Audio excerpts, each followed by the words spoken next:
Welcome back, and now let's talk about our big focus story. In the country that we live in today, public attention rarely gets drawn to issues that is affecting climate change. We are reporting heat waves and we are reporting flash floods and landslides today from Assam. Those pictures on your screens right now.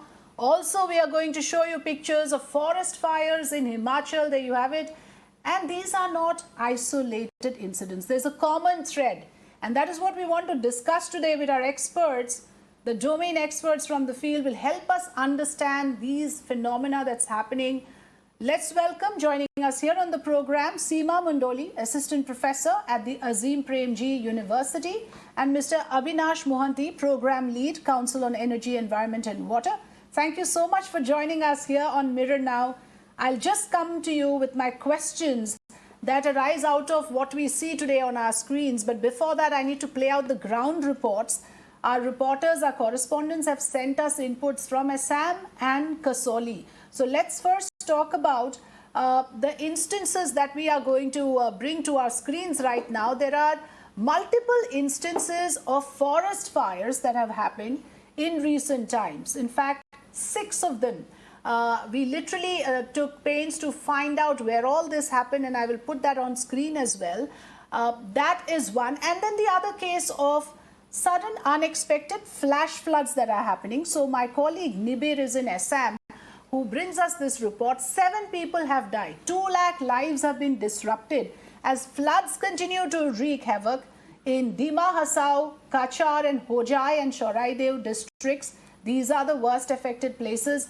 Landslides have hit Dima Hasao district and disrupted rail and road connectivity. A Northeast Frontier Railway spokesperson said that landslides and waterlogging on tracks in Lamding-Badarpur section have snapped communication. So this is the immediate impact that you see.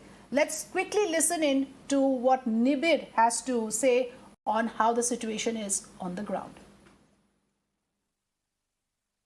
You may think I'm standing on top of a river body, but this is not a river. This used to be a main road here, and now this road used to connect the Cachar area to the Karbi Anglong side, Jamunanagar side, but this entire road has been compromised because the water has overflown from the Kopili river and entered the farmlands, and now this entire area now looks like a river, but this is actually a road, and there is no sign of the road because the water has overflown. Kopili is one of the 2 rivers that is flowing above the danger level along with the Brahmaputra, and Nagaon is one of the 20 districts that is severely affected in the first wave of the Assam floods, and we are here in the Nagaon district. This is the Kochua area. The water level is continuously rising, and if it continues to rain, the water level is going to rise further and affect the villages. As per the forecast, the rainfall is set to continue till the March of 20. एक चीज़ जानना चाहेंगे, यहाँ पे ये जो area है, जो ये पानी अगर बढ़ता जाए तो ये जो गांव है उसमें भी इफेक्ट हो सकता है? हाँ, इसमें भी हो सकता है। और आप लोग अभी क्या सोच रहे हैं, अगर ऐसे पानी बढ़ता रहा, अगर ऐसे बारिश आता रहा तो क्या करेंगे आप लोग? हमारा तो और कोई ठिकाना नहीं है। पहाड़ इलाका है, पूरा आदमी सब उधर पहाड़ इलाका में चला जाता है। पहाड़ इलाका में मैंने भागना पड़ेगा। बड़ा नाव लेगा, और तो कोई उपाय नहीं है ना हमारा इधर। In Kasoli, 4 people, including 3 firemen, have been injured in a massive fire which broke out in a forest near Kasoli Air Force Station. Pictures on your screens there of this forest fire which has been raging for 3 days. Army helicopters were deployed to battle this blaze, which started from a hilltop near the Air Force Station at 6:30 a.m. on Sunday. It quickly spread across the forest. So these are the kind of phenomena that we want to discuss today. How can we stem nature's fury? Is there a reason why we are witnessing these incidents? Seema Mundoli, coming to you first. You've done extensive research on forests. I believe you've written a book as well on afforestation. I want your views on, when you see these things happening, do you feel in some way or the other that, there's been an undue intrusion into nature, and this is a direct outcome of that? Thank you, Afrida, for having me here today. And yes, definitely, if we put together these multiple incidents that are happening across the country, there's definitely a pattern that we can see. And we now have enough evidence in terms of data and research that has been done to show that this is the cause of this is the impact, human impact on the planet. which is evident as climate change. So, while they may, like you said, if you put together the entire map, then we get a clearer picture. It's not only just that the number of events have increased, the areas that are being affected, there are new areas that are being affected either by floods or droughts. There are swap events that are happening. Where there were floods, there are droughts. Where there are droughts, there are floods. And forest fires, as you said, and as you just showed a while ago, they have become more extensive, both in terms of the duration for which they are happening, as well as the area which they're covering and the times at which they're happening. All indicate that these are not just random events. There is a cause to it, and we can now attribute it to climate change, no matter how much we deny it. In fact, Mr. Mohanty, I want your opening comments on this as well. The fact is, what we are witnessing right now is affecting a very large population. We report these incidents in terms of just the immediate sort of extent of damage, and we move on. What we fail to understand here is that somewhere there needs to be a course correction, because otherwise this can really spell doom for all of us, for the planet at large. Thank you, Afrida. Good evening, and good evening, Seema, as well. You can only recover from something only when you know what are you recovering for. And this is what climate change is. Climate action cannot be dealt with a tunnel vision. Because CW has been doing a lot of extensive research, and what we found, let me start off with Assam. 8 out of 10 people in Assam are living in extremely vulnerable areas which are prone to extreme flood events. There has been a twofold increase in extreme rainfall events. And this is not new, because over last 3 decades, if you compare the rainfall, quantum of rainfall intensity and frequency, then extreme rainfall events have been increasing at this exponential rate. Then what are we doing? What are we doing in return is 60% of the landscape over Assam, and to be precise, 45% over Indian landscape has been changed.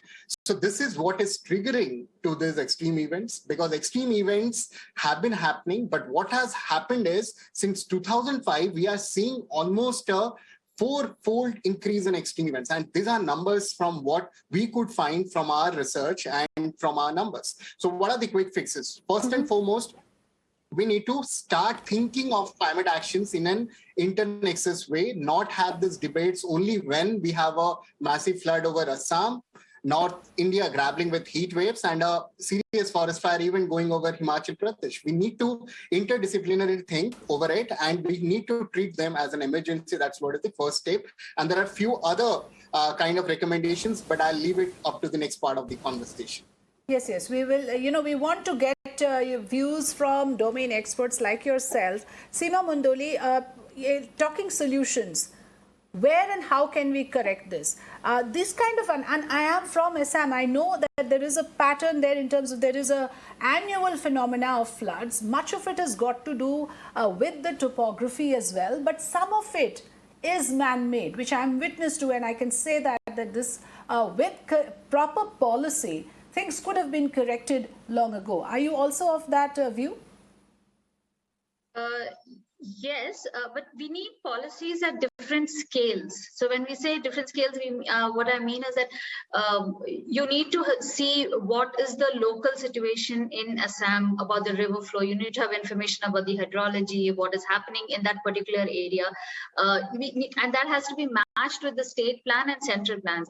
So while it is man-made and floods have been happening, there's been a lot of change, land use change that is happening, which we are not really tracking as intensely as we should. And that is what is exacerbating events like floods in Assam, for example. So while when there are local communities who live on the banks of these rivers, they need a certain kind of adaptation and resilience building mechanism. They already have lived through many of these floods. They may have their own small ways of adjusting to the flooding. But when an event, because of development activities and the upstream of the river, there are large development activities that affect the flooding, then you need state plans that can help people build that resilience. But right now we have almost all states have disaster management plan, climate action plans, heat plans. Almost all of them have it. The problem again is that the correct words is there, but when it comes to actual implementation, again, they're unable to take the local issues into local focus into consideration and build the adaptation or resilience of the communities who are getting affected rather than have a generic plan. You know, the fact that the stakeholders must be roped in, because sometimes the solutions come from in there. I want to show the pictures of the forest fires, also to highlight the fact that Kasauli is the latest in a series of forest fires. Tehri Garhwal in Uttarakhand, Alwar in Rajasthan, Kodaikanal in Tamil Nadu. 3 pictures playing out of massive forest fires. Imagine the damage to the green cover. And this is something we need desperately now. We need green cover at a time like this when the planet is actually starved for green cover. You have multiple instances of forest fires in Himachal Pradesh, in Jammu and Kashmir as well. 2 instances there, as you can see. Those pictures have been sent by our correspondents in different states. So the Kasauli fire that we are now reporting on is actually the 6th or 7th such instance of forest fire. Quick word on this, Seema Mundoli, and then I'll go to Abinash Mohanty on why do forest fires happen? What exactly is the reason for these? So forest fires have mainly anthropogenic, that is human-made factors. Normally earlier people used to maybe clear the forest for agriculture, and sometimes there was planned burning, shifting cultivation, planned burning was there. Then there are some accidental fires that happen because of maybe smoke from a wood stove that causes a forest to catch fire. Natural events like lightning also cause forest fires, but what is happening now is that because of the change in the climate, the forests are drier longer. The dry season is much longer. The forest, the biomass that can catch fire is much more in the forest. So even a small, the same incident of maybe a mistake of say a cigarette being tossed casually or a wood stove, spark from a wood stove catching fire is having far more devastating effects.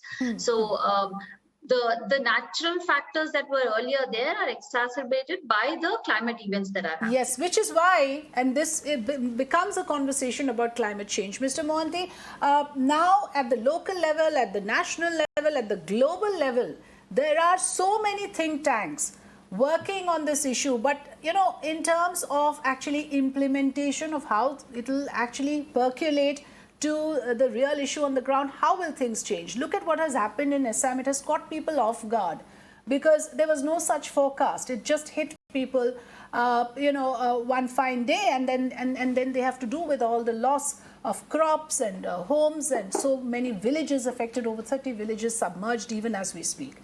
Where do you think the solution lies?